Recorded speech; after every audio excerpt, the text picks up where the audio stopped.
Hey guys, Targetpopper here. This is a PTR-91 GI from PTR Industries. I have no affiliation with them. I bought this rifle out with my own money. But we're going to take it apart. A little backstory on these guns is PTR gets parts kits for the GI model, and they put them together in-house with their receiver, some of their trigger components, their barrels, some other parts here and there. And they make a very affordable, brand new G3 clone. Now yours looks a little different from mine. If you bought the GI model, yours probably came with this stock set here, which I thought was very ugly, so I replaced it with an H&K made walnut butt stock, polymer pistol grip, and the forend. I can't remember where I got the forend actually. That might not be HK, but it's based off HK. And then obviously the HK sling. I also put a HK-21 charging handle on it as well because I like how that looks and I like how that handles as well. So anyway, this gun's obviously based off the HK-91, which is based off the G3, etc., so on and so forth. Little backstory is the Germans wanted a 7.62 NATO battle rifle, and when they went to Belgium to get the FAL, the Belgians pretty much said, no, you're not going to make those there. You can buy them from us, but you're not going to make them in Germany. World War II, World War I was the main reason. And the things that the Germans did to the Belgians. So they went to Spain, the Germans did, and they ended up getting a SETME-based rifle, which they used from 1959 to 1997, if I did my research right. And that's a pretty good service life for one of these. For any rifle, really. That's a very long service life. But so they used the G3 for a very long time in many different formats, and it would also eventually spawn the MP5 submachine gun, which is still probably in the top like 3 submachine guns in the world. So that's pretty cool. But anyway, let's get to the disassembly portion of the video before we run out of battery. First things first, we remove the magazine out of the gun. Take the sling off the gun, or off that front hook. And we push these pins, and we put them in the buttstock.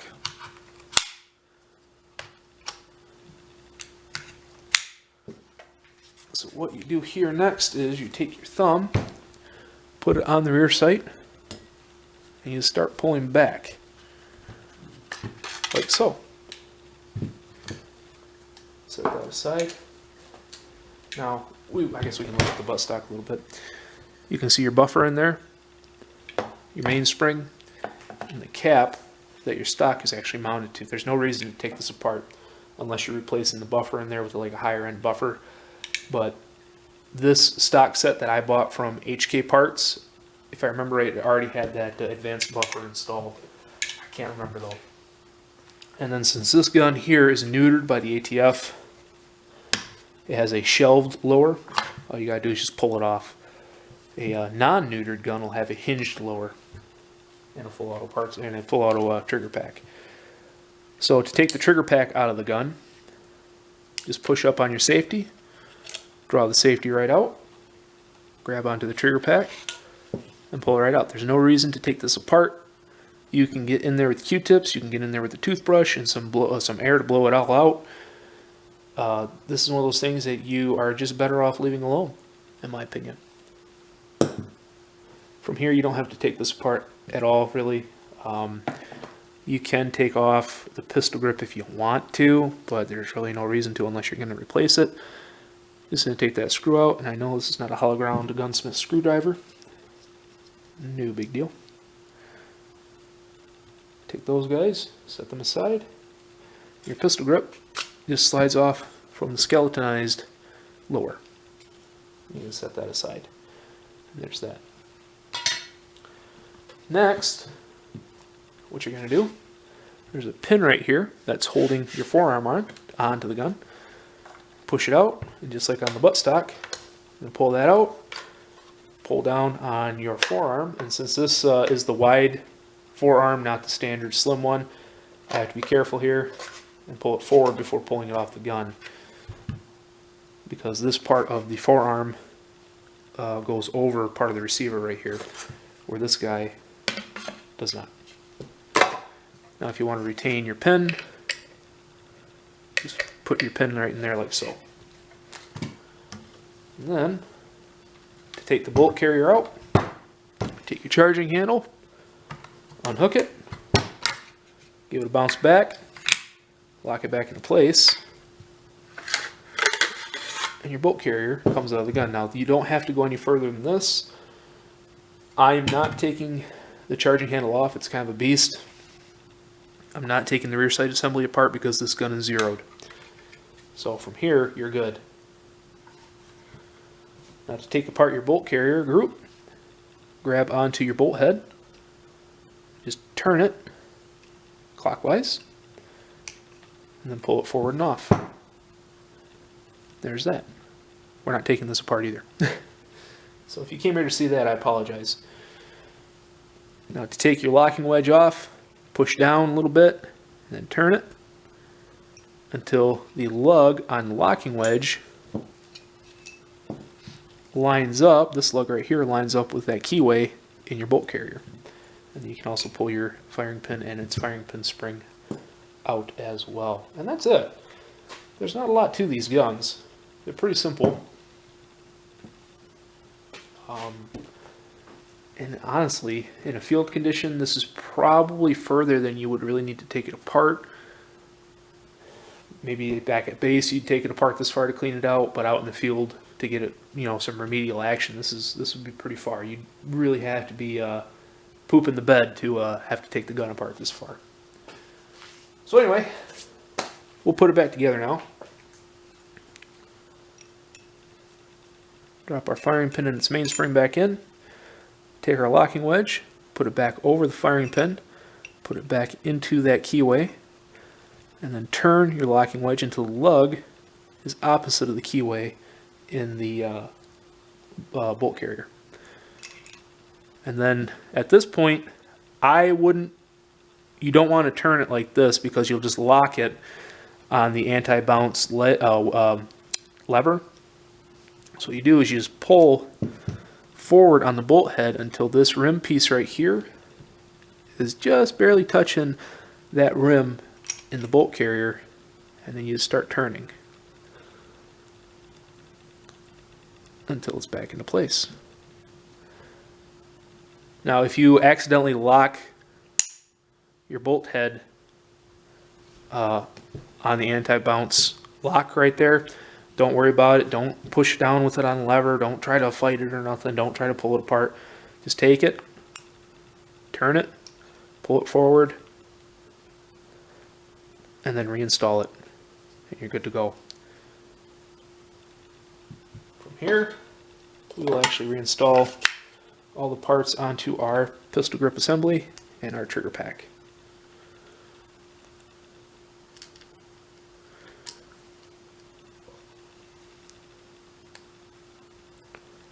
This is the only time that you're going to need a tool to take this gun apart, and this is not something you would do in the field. You wouldn't take your pistol grip off in the field like this. You just take your trigger pack, drop that back into position, take your safety, come on, it'll go, there we go. Now push in, put it back into safe, and that locks your trigger pack back into your pistol grip assembly. You can set that aside. And now what we can do is at an angle away from you a little bit, is take your receiver, your barreled action, hold it like this. Be very careful here not to pinch your fingers because you don't want to hurt yourself on the sheet metal. And then just let everything fall back into place. You can let it fall a little bit more smartly than that, than what I did right there, just so you can have it locked back into the trunnion. Next we can take our forend, take our pin back out.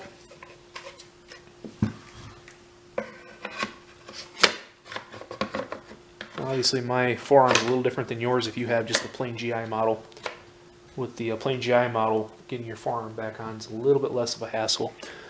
So you line the hole back up on the charging handle tube and on the forearm, snap your pin back into place, and you're good.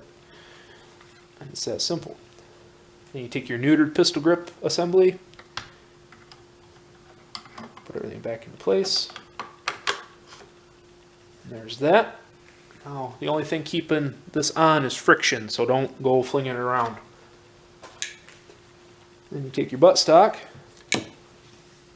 Be very careful here that you don't pinch your fingers. Sheet metal, sharp edges, not comfortable. Guide your main spring rod assembly back into the gun, and then just kind of wiggle everything back into place. Then take one of your pins. It doesn't matter which order that you put these pins in.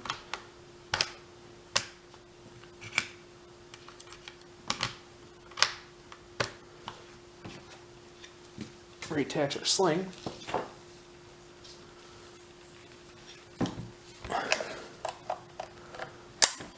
There it is. And then we'll do a function test.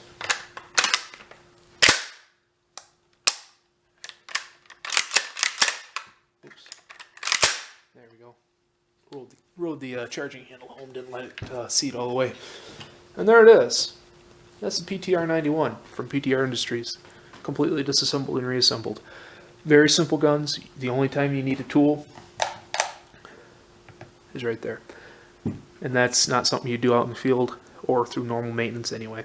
Unless you drop the rifle in water and you need to take that off to stop some rust or to get moisture out of there. But yeah, I like these rifles a lot. These guns are a little bit more pricey than say a C308 or one of the Century Arms Set-Me rifles, but for the money, you're getting a much better built rifle, a rifle that's not prone to killing itself. And what do I mean by that? The C308s, I have seen several examples, pictures I should say, and talked to a couple guys who have had the rollers shatter on the inside of the gun. Now your locking rollers shatter, basically what's going to happen is you're going to have a highly increased cyclic rate if the gun still goes off. And then with the Set-Me guns that Century built, what was happening was they were shipping the guns out without having a proper headspace set up in them. What they were doing is to get the gap between the bolt carrier and the bolt head, they were just taking the bolt head and just grinding them off instead of replacing the rollers. I used to know how to headspace one of these guns, and I probably still could. I just don't want to deal with it again because I had to rebuild one of those Century catastrophes, and it was not fun. Once I got it properly headspaced, the gun actually ran really, really well. It went from not shooting well at all to running like a top, but I still wouldn't trust it for anything. The only thing that's really attractive about the C308 or the Set-Me rifles from Century is their price point. They're a lot cheaper than a PTR-91. But that being said, the PTR isn't that much more expensive. This is about a $1,000 rifle, depending on where you buy it. You can get it, you know, kind of the mid to high 900s, maybe just over $1,000 for your rifle, depending who you buy it from. I would definitely pick this option. This gun's got over 2,000 rounds through it, and it's been running just fine since I bought it. I replaced a couple parts in my rear sight because for some odd reason, I think what happened is they got dropped. Maybe they were damaged, who knows, before they were installed on the rifle by PTR. I don't know. A lot of these parts came out with parts kit. So, yeah. But I replaced it with the new old stock HK made rear sight assembly, and I haven't had an issue with it since. Magazines, I just run the HK G3 mags. This one's from 1963. You can usually find these magazines, new old stock, for like $4 or $5, even cheaper sometimes. Gosh, I remember when you get these mags for under $1. I should have bought a ton of them back then. But they're still super affordable. And they run. These magazines, don't let the price point fool you. These magazines right here, these feed straight to the top. They don't stop. These are good.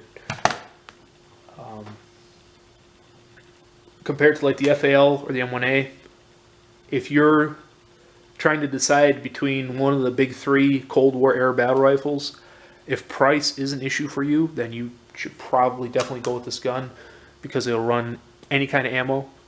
The magazines, like I said, are like $3.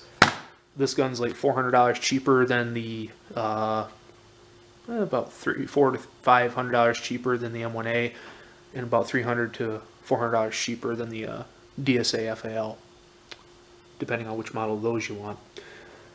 And you can actually make this look like a pretty cool looking gun, in my opinion. So anyway, I'm kind of rambling on a little bit. I'm sure you don't want to see any more or hear any more. Thank you so much for watching. Like, favorite, share, and subscribe if you enjoyed. I'll post a link in the description down below to my Instagram, so you can check that out if you want. And yeah, that's it. See you next time, guys. Something else I wanted to touch on with these guns is the fact that they have a fluted chamber. Guns in the HK91 family have a fluted chamber, and the PTR is no different. This piece of brass was fired out of an M1A. Pretty normal looking brass. Now people say that with these guns you cannot reload the brass, that you're better off just leaving it on the ground, etc., so on and so forth. I'm stubborn and cheap. This piece of brass was fired out of this PTR-91. You can see the flutes and the lines in the brass, and the reason it's so dirty is that those flutes also allow a lot of gas flow between the case walls and the chamber walls. Supposedly that helps a lot with the extraction as well. This piece of brass was fired from this gun, resized, fired from an FAL, and then resized again. You can see the lines, but they're not super prominent. There's no splitting. There's no damage. And then, like I said, this has already been resized again and fired from an FAL. So, you can. It's hard on brass. These guns are very hard on brass. But they don't destroy it within one firing. Has it killed pieces of brass? I have had some pieces of brass where the mouths were completely closed in, or just the sides of the case were dented in so heavily that I couldn't use them anymore. But 90% of the brass fired from this gun is completely reusable. I have no issues with it. It does go into the die a little bit harder. So I will say with this brass here, use a little bit extra case lube. And I haven't had any problems with it, and I've reloaded tons of this stuff.